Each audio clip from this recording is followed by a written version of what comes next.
জানিয়ে দিব হাতে থাকা সর্বশেষ আপডেট আন্তর্জাতিক সংবাদ। প্রথমেই সংবাদ শিরোনাম। উত্তরসূরি হিসেবে রাউহির নাম ঘোষণা করলেন ফিলিস্তিনি প্রেসিডেন্ট। এরপর জানিয়ে দিব নেতানিয়াহুর ফাঁসি কার্যকর করা ন্যায় বিচারের প্রথম ধাপ। এদিকে এশিয়ায় মার্কিন ক্ষেপণাস্ত্র মোতায়েন নিয়ে রাশিয়ার পাল্টা হুমকি। আরও জানিয়ে দিব গাজায় সংঘর্ষে আরও এক ইসরায়েলি সেনা নিহত। সর্বশেষ জানিয়ে দিব ইসরায়েল কি ইরানের সঙ্গে সর্বাত্মক যুদ্ধের ঝুঁকি নিতে প্রস্তুত। এতক্ষণ শুনছিলেন সংবাদ শিরোনাম, এবারে বিস্তারিত। তবে অনুরোধ থাকবে ভিডিওটিতে একটি লাইক করবেন এবং কমেন্ট করে জানিয়ে দিবেন কোন জেলা থেকে আপনি আমাদের এই ভিডিওটি দেখছেন। উত্তরসূরি হিসেবে রাউহির নাম ঘোষণা করলেন ফিলিস্তিনি প্রেসিডেন্ট। ফিলিস্তিনি কর্তৃপক্ষের প্রেসিডেন্ট মাহমুদ আব্বাস তার উত্তরসূরি হিসেবে রাউহি ফাত্তুহর নাম ঘোষণা করেছেন। আব্বাসের পর কে তার উত্তরসূরি হবেন তা নিয়ে কয়েক বছর ধরে জল্পনা চলার প্রেক্ষাপটে এই ঘোষণা দেয়া হলো। আব্বাস বুধবার এক ডিক্রি জারি করে পরবর্তী প্রধানের নাম প্রকাশ করেন। রাউহি ফাত্তুহ ফিলিস্তিন ন্যাশনাল কাউন্সিলের সভাপতি। ডিক্রিতে বলা হয়েছে, যদি পিএ প্রেসিডেন্টের পদটি শূন্য হয় তবে সাময়িকভাবে রাউহি এই দায়িত্ব পালন করবেন।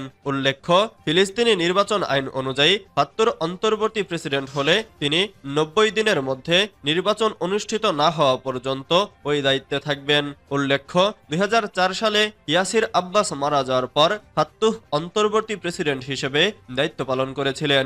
এরপর 2005 সালের জানুয়ারিতে আব্বাস প্রেসিডেন্ট নির্বাচিত হন। ফাত্তুহ ইতোপূর্বে ফিলিস্তিন আইন পরিষদের স্পিকারের দায়িত্ব পালন করেছেন। তবে ফাত্তুর বিরুদ্ধে নানা অভিযোগ রয়েছে। 2008 সালে ইসরায়েল ও জর্ডান সীমান্ত ক্রসিংয়ে তল্লাশির সময় তার গাড়িতে 3000 মোবাইল ফোন পাওয়া গিয়েছিল। তিনি কয়েক মিলিয়ন ডলার মূল্যমানের মোবাইল ফোনগুলো পাচার করেছিলেন বলে অভিযোগ রয়েছে। তিনি ফোনগুলো পাচার করার জন্য ইসরায়েলের ইস্যু করা ভিআইপি পাস ব্যবহার করেন। তবে তিনি অভিযোগ অস্বীকার করে দায় তার চালকের ওপর চাপিয়েছিলেন। এদিকে ফিলিস্তিনের মধ্যে আব্বাসও খুব অজনপ্রিয়। ফিলিস্তিনিরা মনে করে তিনি ইসরায়েলের স্বার্থে কাজ করেন। তার বয়স 89 বছর। নেতানিয়াহুর ফাঁসি কার্যকর করা ন্যায় বিচারের প্রথম ধাপ। ইহুদিবাদী ইসরায়েলি প্রধানমন্ত্রী বেনিয়ামিন নেতানিয়াহুকে ফাঁসি দেওয়ার আহ্বান জানিয়ে ইসলামী প্রজাতন্ত্র ইরানের সর্বোচ্চ নেতা আয়াতুল্লাহ উজমা খামেনি যে ভাষণ দিয়েছেন তা সমর্থন করে সামাজিক মাধ্যম এক্স ব্যবহারকারীরা ব্যাপকভাবে তাদের প্রতিক্রিয়া জানিয়েছেন।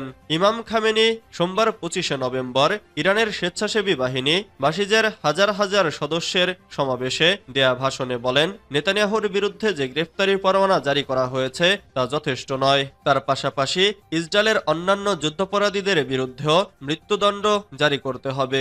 ইরানের সর্বোচ্চ নেতা ওই ভাষণের পর সামাজিক মাধ্যম এক্স ব্যবহারকারীরা বিষয়টি নিয়ে ব্যাপকভাবে আলোচনা করেছেন। ফার্স্টুডের এই রিপোর্টে এরকম কয়েকজন এক্স ব্যবহারকারীর মন্তব্য তুলে ধরা হচ্ছে। ইরানি এক্স ব্যবহারকারী সৈয়দ মোহাম্মদ হোসাইন লিখেছেন, ইসরায়েলি প্রধানমন্ত্রীকে ফাঁসি দেওয়া হলে তা হবে তার জন্য ন্যূনতম শাস্তি। হোসাইনি লিখেছেন, বেনিয়ামিন নেতানিয়াহু একজন যুদ্ধাপরাধী যার ন্যূনতম শাস্তি মৃত্যুদণ্ড এবং পরকালে তার জন্য জাহান্নাম অপেক্ষা করছে। তাকে থামানোর একমাত্র উপায় তার মৃত্যুদণ্ড কার্যকর করা। তাহা সারাবান নামক আরেক এক্স ব্যবহারকারী নেতানিয়াহুর মৃত্যুদণ্ড কার্যকর করতে এগিয়ে আসার জন্য বিশ্বের স্বাধীনচেতা মানুষদের প্রতি আহ্বান জানিয়েছেন। তিনি লিখেছেন, বিশ্বের স্বাধীনচেতা মানুষদের উচিত অবিলম্বে ইহুদিবাদীদের বিরুদ্ধে একটি জোট গঠন করা এবং নেতানিয়াহু সহ সকল ইসরায়েলি যুদ্ধাপরাধীদের মৃত্যুদণ্ডাদেশ কার্যকর করা। আমি শিশু হত্যাকারী ইসরায়েলের সমর্থক পশ্চিমা নেতাদের হুঁশিয়ার করে দিচ্ছি, তারা যেন স্বাধীনচেতা জাতিগুলোর হাতে শাস্তিপ্রাপ্ত হওয়ার আগেই এই যুদ্ধাপরাধের প্রতি সমর্থন প্রত্যাহার করে নেয়। এশিয়ায় মার্কিন ক্ষেপণাস্ত্র মোতায়েন নিয়ে রাশিয়ার পাল্টা হুমকি। এশিয়ায় যুক্তরাষ্ট্রের ক্ষেপণাস্ত্র দেখা গেল। মাঝারি পাল্লার ও স্বল্প পাল্লার ক্ষেপণাস্ত্র মোতায়েন করতে পারে রাশিয়াও। সোমবার রাশিয়ার পররাষ্ট্রমন্ত্রী সের্গেই রিয়াবকভের বরাত দিয়ে স্থানীয় গণমাধ্যমের প্রতিবেদনে এ তথ্য জানানো হয়েছে।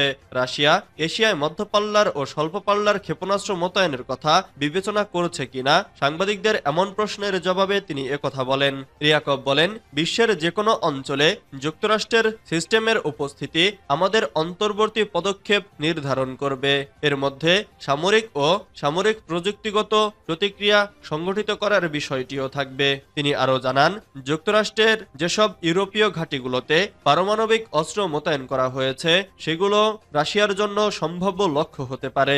ইউক্রেনের সশস্ত্র বাহিনীর জেনারেল স্টাফ সোমবার ঘোষণা করেছে, ইউক্রেনীয় বাহিনী পশ্চিম রাশিয়ার 3টি অঞ্চলে গুরুত্বপূর্ণ স্থাপনায় রাতভর ধারাবাহিক আক্রমণ চালিয়েছে।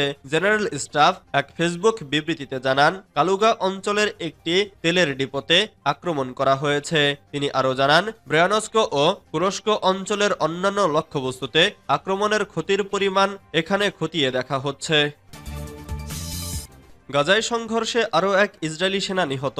অবরুদ্ধ গাজার উত্তরে জাবালিয়ায় সংঘর্ষে তামের ওসমান নামে আরও এক ইসরায়েলি সেনা নিহত হয়েছেন বলে জানিয়েছে দেশটির সেনাবাহিনী। বুধবার ইসরায়েলি সেনাবাহিনীর এক বিবৃতিতে জানানো হয়, নিহত তামের ওমর নাহশন ব্যাটালিয়নের কাফির ব্রিগেডের একজন সদস্য ছিলেন। আনাদোলু এজেন্সি এ তথ্য নিশ্চিত করেছে। এদিকে তামের ওসমানের মৃত্যু নিয়ে গাজায় গত বছরের 7 অক্টোবর থেকে শুরু হওয়া অভিযানে ইসরায়েলি বাহিনীর সঙ্গে হামাসের সংঘর্ষে নিহত সেনা সংখ্যা বেড়ে 805 জনে দাঁড়িয়েছে। ইসরায়েলি বাহিনী গাজা উপত্যকায় তাদের গণহত্যামূলক আগ্রাসন চালিয়ে যাচ্ছে, যা গত বছরের 7 অক্টোবর হামাসের আক্রমণের পর শুরু হয়। সেই থেকে অব্যাহত ইসরায়েলি হামলায় গাজায় নিহতের সংখ্যা বেড়ে 40,250 ছাড়িয়েছে, যাদের মধ্যে বেশিরভাগই নারী ও শিশু।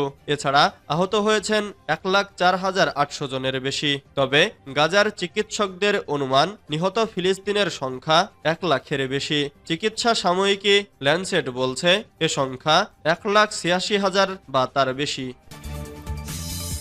ইসরায়েল কি ইরানের সঙ্গে সর্বাত্মক যুদ্ধের ঝুঁকি নিতে প্রস্তুত? বছরের পর বছর ধরে ইসরায়েল ও ইরান সরাসরি সংঘর্ষ এড়িয়ে গেছে। ইসরায়েল গোপনে তেহরানের ক্ষতি করেছে। ইরানি কর্মকর্তা ইসরায়েলি গুপ্তহত্যার শিকার হয়েছে, যদিও এসবের দায় স্বীকার করেনি ইসরায়েল। অন্যদিকে ইরান তার মিত্রদের দিয়ে ইসরায়েলের ওপর আক্রমণ করিয়েছে, কিন্তু খুব কমই সরাসরি আক্রমণ করেছে। আর এখন উভয় দেশ সরাসরি দীর্ঘস্থায়ী ও অত্যন্ত ব্যয়বহুল সংঘাতে লিপ্ত হতে প্রস্তুত বলে মনে হচ্ছে। ইরানের ক্ষেপণাস্ত্র হামলার পর পাল্টা হামলার হুমকি দিয়েছে ইসরায়েল, আর এতে মধ্যপ্রাচ্য জুড়ে যুদ্ধ ছড়িয়ে পড়ার আশঙ্কা দেখা দিয়েছে। আসলেই কি ইরানের সঙ্গে সর্বাত্মক যুদ্ধের ঝুঁকি নিতে প্রস্তুত ইসরায়েল? এ নিয়ে মার্কিন সংবাদ মাধ্যম দ্য নিউ ইয়র্ক টাইমসের এক বিশেষ প্রতিবেদন প্রকাশিত হয়েছে। প্রতিবেদনে বলা হয়েছে, ইসরায়েল যখন ইরানের সবচেয়ে শক্তিশালী মিত্র হিজবুল্লাহর স্থাপনা লক্ষ্য করে লিবাননে আক্রমণ চালায়, তখন ইসরায়েলের পর 6 মাসের মধ্যে দ্বিতীয় বৃহত্তম শক্তিশালী ক্ষেপণাস্ত্র হামলা চালায় ইরান। এর প্রতিক্রিয়ায় ইরানের পর সরাসরি এবং আরও বেশি শক্তিশালী আক্রমণ চালাতে ইসরায়েল প্রস্তুত বলেই মনে হচ্ছে।